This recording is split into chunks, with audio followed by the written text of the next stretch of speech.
बिस्मिल्लाहिर्रहमानिर्रहीम। अस्सलाम वालेकुम। क्या हाल है सब देखने वालों के। खुदा ताला सबको अपने घर में खुश आबाद रखे, आमीन सुमा आमीन। आज की हमारी रेसिपी है भिंडी प्याज। तो इसके लिए देखते हैं कौन कौन से इंग्रेडिएंट्स की ज़रूरत है। 3 से 4 दरमियाने साइज़ के प्याज बारीक काट लें। 3 पाव के करीब भिंडी, 3 से 4 हरी मिर्चें, 1 कटोरी ऑयल, 2 दरमियाने साइज़ के टमाटर जो कि चॉप कर लें, आधी चम्मच हल्दी, 1 चम्मच नमक और 2 चम्मच सुरख मिर्च। नमक या मिर्च आप अपनी मर्ज़ी के मुताबिक कम या ज़्यादा कर सकते हैं। सबसे पहले कुकिंग ऑयल शामिल करेंगे। बिस्मिल्लाहिर्रहमानिर्रहीम।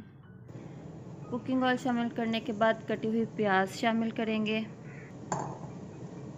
प्याज हमारी सॉफ्ट हो चुकी है। अब प्याज को हम अलग बर्तन में निकाल लेंगे और इसी ऑयल में हम भिंडियाँ फ्राई करेंगे। इस तरीके से हम कम ऑयल में आराम से खाना बना सकते हैं। अगर प्याज को अलग से फ्राई करें, भिंडियों को अलग से फ्राई करें तो बहुत ज़्यादा ऑयल वेस्ट होता है। अब उसी ऑयल में हम भिंडियाँ डालेंगे और उसको अच्छे से फ्राई करेंगे। भिंडियाँ फ्राई हो गई हैं। अब इसमें हम चॉप किए हुए टमाटर ऐड करेंगे, चॉप की हुई हरी मिर्चें और साथ ही साथ हल्दी, नमक, मिर्च अपनी मर्ज़ी से कम या ज़्यादा कर सकते हैं। ज़रूरी नहीं कि आपने इतने ही डालने हैं, अपने टेस्ट के अकॉर्डिंग डाल सकते हैं। और जो हमने प्याज को सॉफ्ट करके अलग बर्तन में निकाला था, अब उसको भी बीच में ऐड कर देंगे। अब सब इंग्रेडिएंट्स को अच्छे से मिक्स कर लेंगे और मिक्स करने के बाद कवर करेंगे और इसको दम पर रख देंगे। मैक्सिमम 5 मिनट का दम देंगे और उसके बाद हम बीच में लेमन डालेंगे और उसके बाद फिर से 5 मिनट का दम देंगे। लीमू भी डाल सकते हैं और लीमू की जगह इमली भी डाल सकते हैं।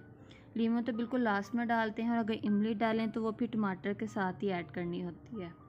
तो अब हम बीच में लीमू डालेंगे, इससे टेस्ट बहुत अच्छा हो जाता है भिंडी का। लीमू डालने के बाद फिर से हम 5 मिनट का दम देंगे और उसके बाद हम अपनी भिंडियों को डिश आउट कर लेंगे।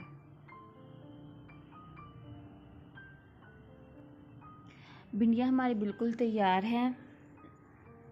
अब हम इसको डिश आउट करते हैं।